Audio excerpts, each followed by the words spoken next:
Today we will discuss about solid liquid phase change materials as an option for cooling electronics. In many electronic systems, there occurs situations where during initial startup there is a burst power. For example, in motor drives where power electronics are there is a current inrush during the startup. So, the power dissipated is quite high for a very short duration of period and then it reaches a steady state. And similar situations occurs in laptops and many others, where a potential solution could be to use solid liquid phase change material. So, what is a solid liquid phase change material? First we will look at this video, where to give you a perspective, this video is a recording from a lab experiment where the water surrounding this there is a phase change material icosane, which is an organic phase change material that is inside that cylinder, and that cylinder is immersed in water, hot water, and the bottom, where the bottom plane is where it is being cooled, the top, sides, everything is being heat is at a hot temperature. So, when we start the video, you start to see that initially it is all solid and it starts to melt, and the melting point of this organic phase change material is 39 degrees Celsius, and you start to see that owing to natural convective flow, as the phase change material melts, that there is a more and more liquid melting happening on the top side than on the bottom side. So, as the hot liquid rises from the bottom to the top due to gravity, there is more carving or more removal of the phase change, or more melting of the phase change happens on the top, and eventually, because the bottom is being cooled, eventually the hot liquid is able to melt all the remaining phase change material in the container.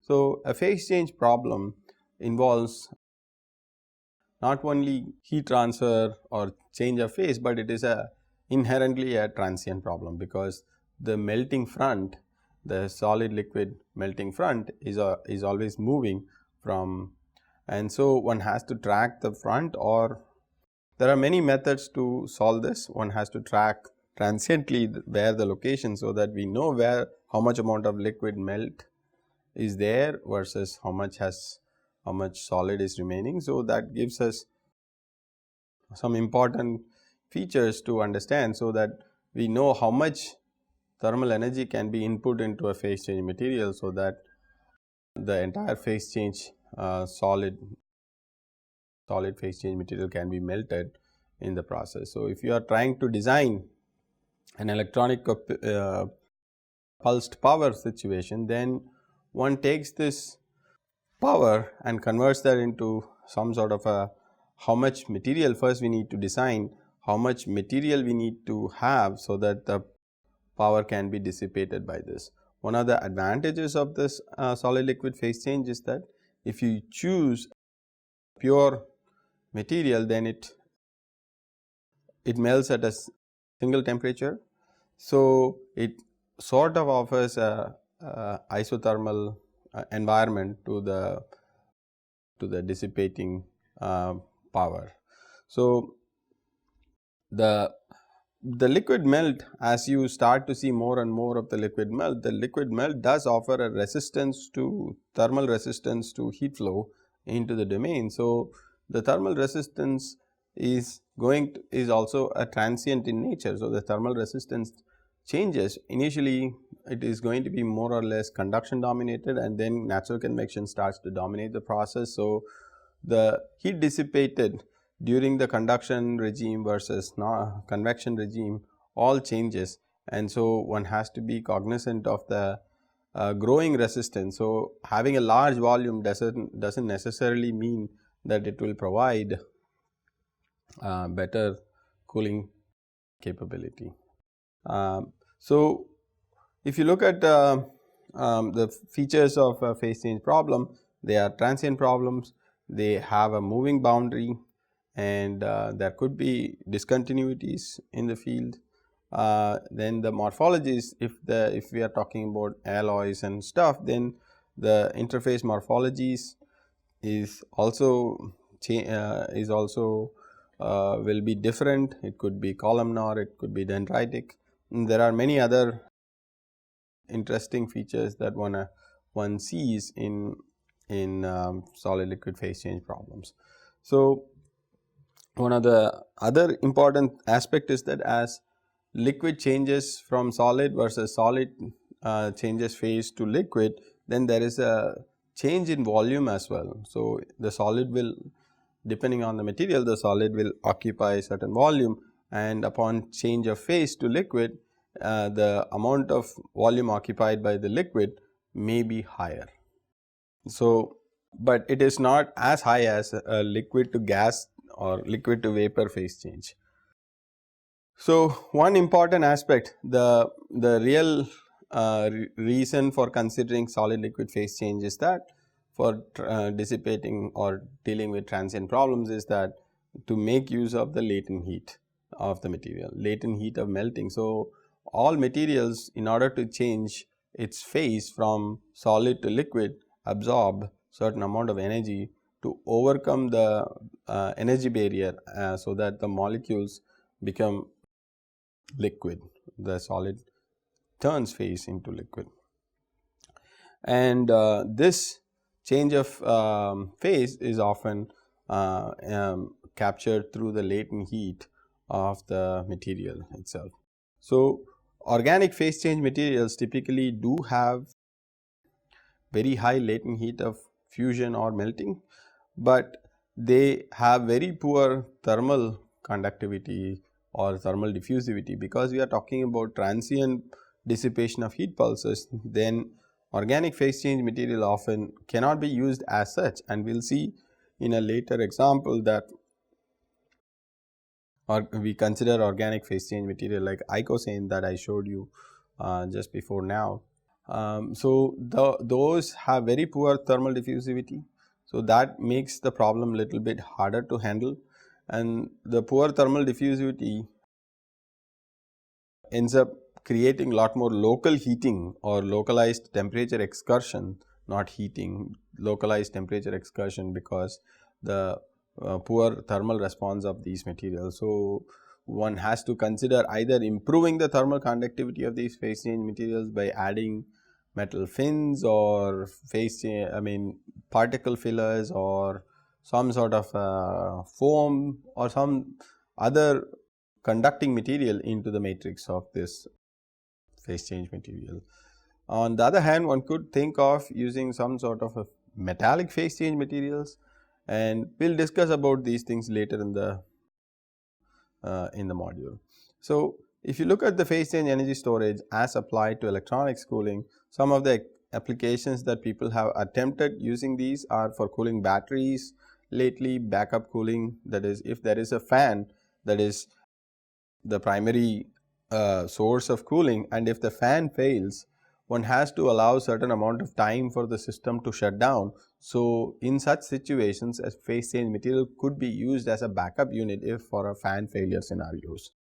So then for absorbing thermal transients in ABS braking type situations where there could be very sharp increase in heat dissipation during braking, there one could use these. For example, startups, quick heating, quick cooling, defrosting, many temperature control type applications where the bursts of pulses are very short, and low duty cycle cooling of electronics and so on, mobile phones. These materials have been explored for a while now, and so we will look into some aspects of it in this lecture. So we will first initially look at modeling of these using simple analytical solutions, and then we will talk about the nature of natural convection and how that affects the process during melting. So, if you look at a conduction through a one-dimensional block, if you have a thermal reservoir maintained at some temperature T1 and the block or a solid copper rod of length L and thermal conductivity K is kept between the thermal reservoir of temperature T1 and temperature T2, then we all know that if it is one dimensional heat conduction, then the temperature profile is linear. So, one can write easily as T1 plus T2 minus T1 by L, which is the slope, times X. X is the location if we are talking about exterior. If we have a composite slab, then and say it is composed of two materials, Ka and Kb are the thermal conductivities and La and Lb are the lengths of these composite slabs. Then if we need to find out the interface temperature, then one has to apply energy balance across that interface. What is the flux that is being delivered to that interface from either of the sides, and how much is being carried from left to right or right to left. In such situations, one figures out using energy balance that the interface temperature can be easily obtained by using the different slopes that may happen with two different materials. So, a phase change material when it undergoes change of phase from solid to liquid essentially acts like a composite slab, except that now one has to account, in addition to this energy balance of fluxes moving from right to left or left to right depending on the situation, then one has to also absorb the interface. If it is melting, it will absorb a certain amount of heat that is the equivalent to the latent heat of the material to change its phase from solid to liquid, or if it is solidification from liquid to solid. So, for the purposes of this class, we will just talk only about pure phase change materials and not involve any solidus or liquidus, that is non-eutectic solutions are not considered. So, all the materials are assumed to be eutectic and have a sharp interface, that is they do not melt over a range of temperature and they are melting at a given temperature at a melting point. So, the batching condition, as I mentioned, is purely energy must be conserved for this one dimensional composite slab, and by using the slopes and writing the equations, one easily obtains the interface condition. So, now if we exploit this idea for accounting for phase change, that is over a time increment of delta time, let us assume that the interface moves from some interface location S of time as a function of time, moves from S to S plus T del T. Then making certain assumptions, latent heat is constant, density is constant, phase change temperature is fixed, interface is sharp and planar. Then one can write a matching condition at that interface saying that heat flux in the heat flow direction through the solid phase minus the heat flux in the heat flow direction through the liquid phase is equal to the rate of heat liberated during solidification, if we are looking at solidification. But the same definition can be used for melting as well, as long as you take care of the directions of the heat flux or heat flow.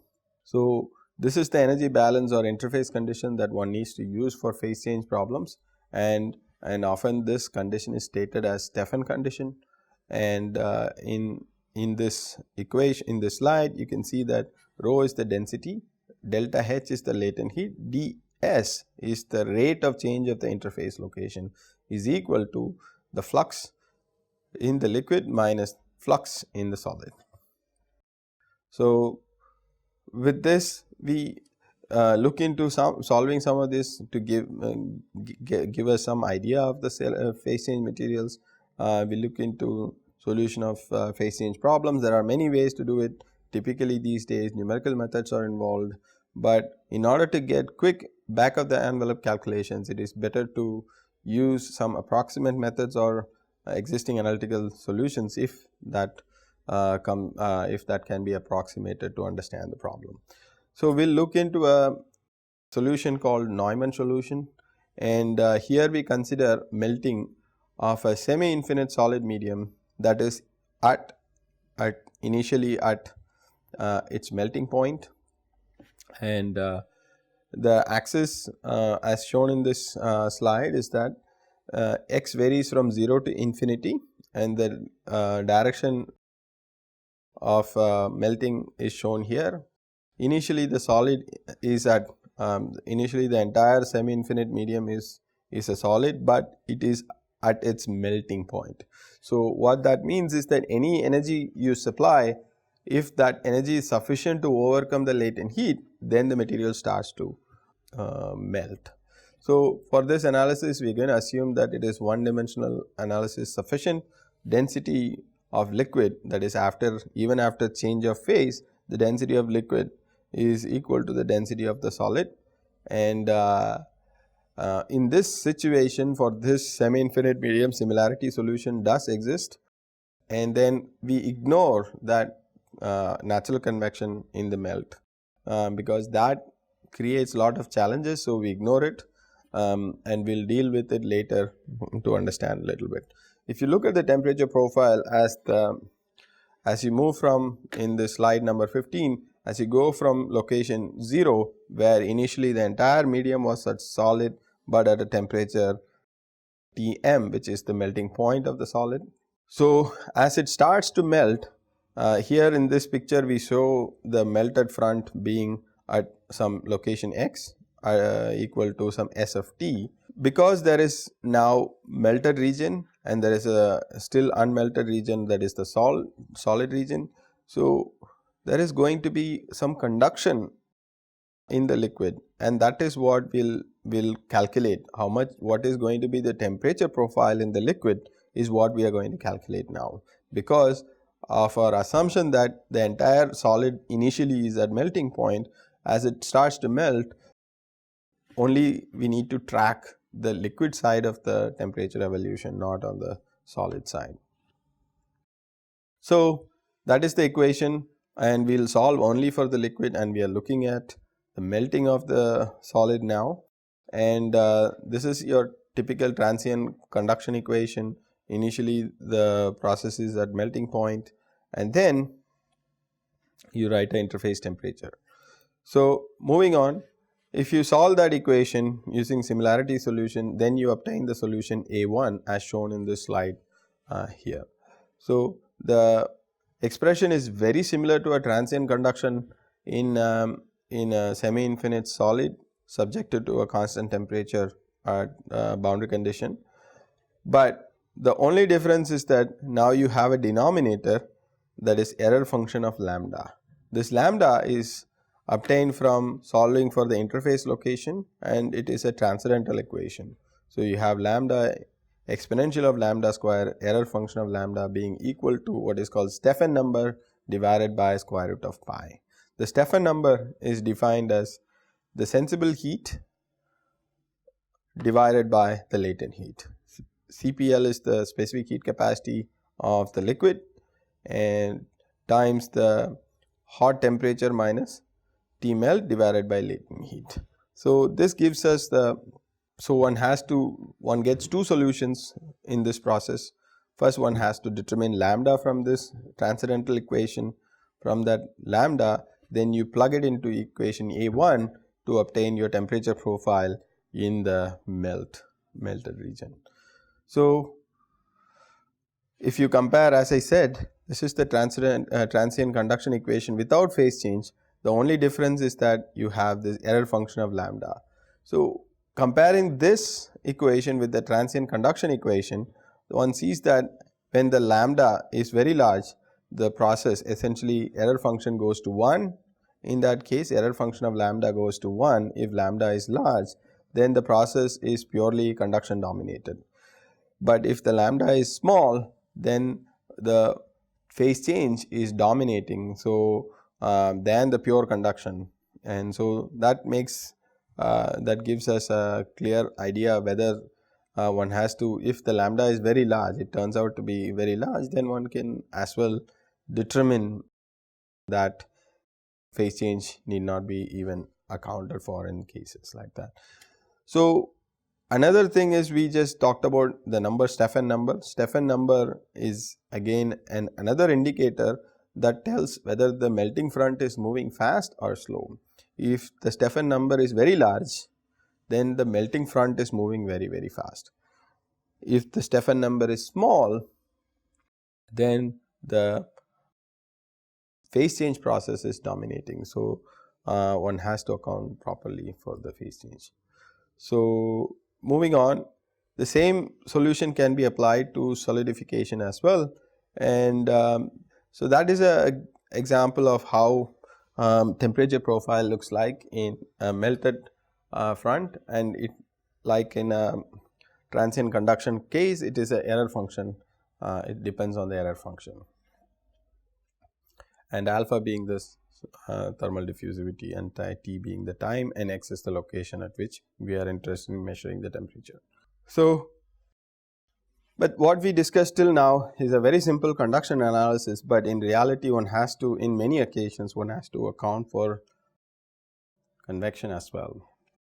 So, phase change problems does have lot of complexities, and for example, some of them are discussed or included in this slide number 20, which is convection, species concentration, density change, turbulent, the convective behavior could be, the convective regime could be in the turbulent regime, there could be chemical reactions, and if you are talking about alloys, then one has to account for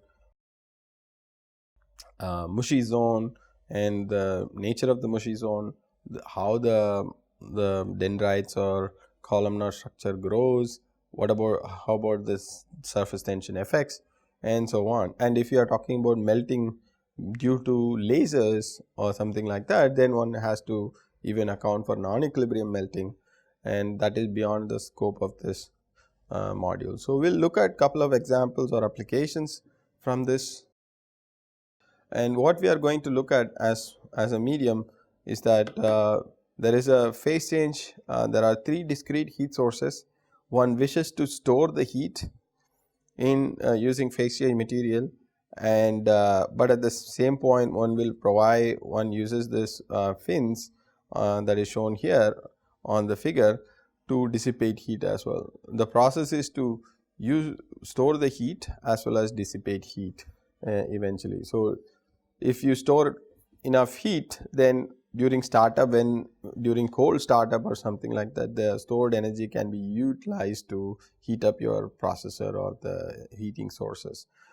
On the other hand, if you store only heat, then after the solid that is melted, one has to dissipate the heat, otherwise the temperatures inside the solid inside the container will keep rising. So, in order to reduce that, we provide fins on the periphery as shown here.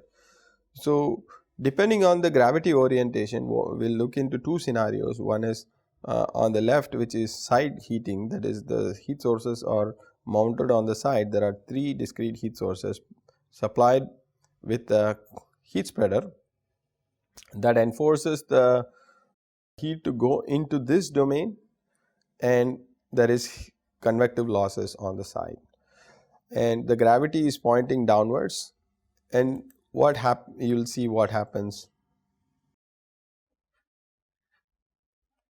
in these pictures. So, initially as the solid melts, the liquid front emerges, and this liquid being driven by natural convection, the hot liquid rises to the top. But as the hot liquid rise to the top and the solid is at colder temperature, the hotter liquid starts to melt more of the material on the top because of the natural convection effects, and so more and more of the material melts from the top than from the bottom. Eventually, eventually all the melted material, all the solid melts as you keep pumping the heat into the domain. That is the side heating configuration, but one could have this heating configuration, have this heater on the bottom as well. In such a case, what you see is that you get what is called a Rayleigh-Bénard convection. As the liquid melts, it starts to form convective cells on the bottom, and the plume emerges from the center.